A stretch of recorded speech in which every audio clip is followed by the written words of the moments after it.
Elon Musk's Tesla expected to lay off more than 10% of its workforce, and everybody is seeing in this what they want to ascribe politically, either to Elon Musk or to electric vehicles. I think both interpretations are wrong here, and I want to discuss it. CNBC reporting, Dow surges more than 100 points as strong retail sales and earnings overshadow the Iran-Israel conflict. But one company that is not doing so well is Tesla. Tesla will lay off more than 10% of its global workforce.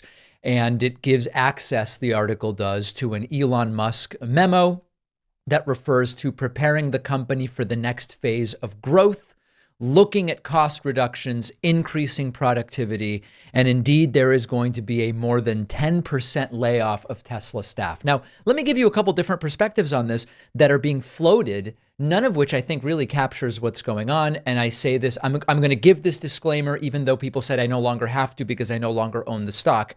Some people still think I do. I used to own Tesla stock. I sold all of it. Okay. I still drive a Tesla for a few more months, but then my lease is over and I'm getting almost certainly something different. So this has nothing to do with my personal connection to Tesla. And quite frankly, I had such a relatively small amount of stock anyway, it doesn't even really matter. There are some who really don't like Elon Musk and are saying, this is what Elon Musk has caused. Elon Musk has ruined Tesla. It's terrible. He ruined it just like he ruined Twitter by turning it into X and all of the things that are going on. So the 10% layoff is simply because Elon Musk sucks. I don't think that's actually the situation in this particular case. The other side of this is because electric vehicles are terrible. The technology is no good. The cars are no good. You can't drive far, like Trump likes to say. This is an indictment of electric vehicles in general. I think that is also the wrong interpretation. I think that this has very little to do with Elon Musk and with electric vehicles as the problem, and everything to do with how comparatively Tesla is starting to not have the very obvious first mover advantage that it once did. It is still the case that with few exceptions, when it comes to range, Tesla is at the top when it comes to electric vehicles. Although increasingly, and especially with 2025 model years, there will be lots of good competition in terms of vehicle range. That's not good for Tesla, but Tesla vehicles still have great range. When it comes to the charging network, Tesla still has the best charging network. Some other companies are being given access to it. Rivian vehicles, for example, I believe now can start using Tesla superchargers, but it is still the case that Tesla, as far as charging for longer trips, is the most convenient rather than dealing with level 2 chargers, which can take 7 hours to fill up the battery in a significant manner. You've got Tesla superchargers, 15, 20 minutes, and off you go. The issue here is that as more people realize that for 95% of their driving, they don't need superchargers. You can just charge at home because you're not driving far enough that you're exceeding the range of the vehicle. As people realize, I actually don't need the Tesla supercharger network except for long road trips, which most people don't do. And as people realize that the build quality of Teslas, in my opinion, still leaves a little something to be desired. And there are legacy automakers that have been making cars for much longer that make really good cars. I have friends now who regularly say to me, sir, I test drove a Tesla and a Hyundai Ioniq, and I like the Ioniq better. It felt more solid, and I like the service availability of Hyundai dealerships or whatever the case may be.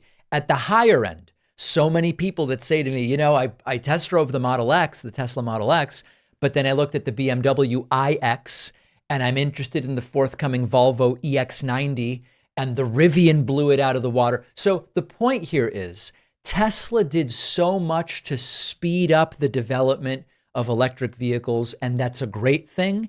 Now that the first mover advantage is starting to diminish, in total, we are selling more and more electric vehicles. Electric vehicles continue to grow, but Tesla's share of those electric vehicles is diminishing, and it makes sense because you have more companies entering the competition. So is it because Elon Musk sucks that Tesla is now laying off 10% of its workforce? I don't think so. Elon Musk has done horrible things with as far as X is concerned, But I don't think he is really to blame for what's going on here with Tesla, other than, as CEO, certainly the buck stops with him, but it's not a particular thing. And it is not an indictment of electric vehicles in general, which continue to see more and more sales. This is my interpretation of this.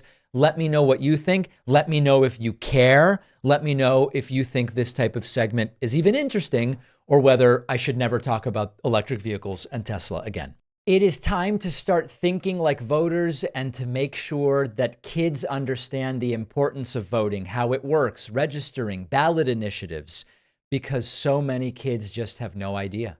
That's why I wrote the new children's book, Think Like a Voter. I can think of no better time and no more important group of folks to try to reach. The book is now available at davidpakman.com/book, where, by the way, you can get the first 2 books in the series as well. Think Like a Detective and Think Like a Scientist. Really important stuff. Donate them to local libraries, classrooms, read them with the kids. davidpakman.com/book.